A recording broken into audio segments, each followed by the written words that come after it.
I finanzieri del comando provinciale di Pordenone hanno scoperto in un allevamento del Friuli Occidentale 6 lavoratori in nero intenti al caricamento di pollame da destinare al macello. Dopo aver fatto l'accesso allo stabilimento insieme ai veterinari dell'azienda sanitaria, le fiamme gialle del gruppo di Pordenone si sono diretti nella zona operativa.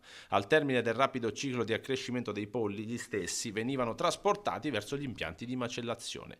Intenti a questa delicata attività di carico dalle batterie ai camion, i militari hanno individuato 9 braccianti stranieri operanti per conto di una ditta di facchinaggio veneta cui la società agricola proprietaria dell'allevamento aveva formalmente appaltato il servizio.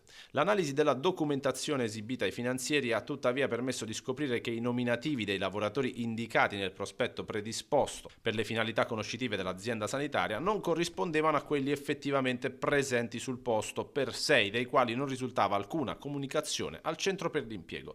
Alla società di facchinaggio è stato contestato l'impiego di 6 braccianti in nero con applicazione della maxi sanzione compresa da un minimo di 11.700 euro e un massimo di 70.200. Subito dopo è stata anche disposta la sospensione dell'attività imprenditoriale per l'impiego di personale irregolare in misura superiore al 10% di quello regolarmente assunto.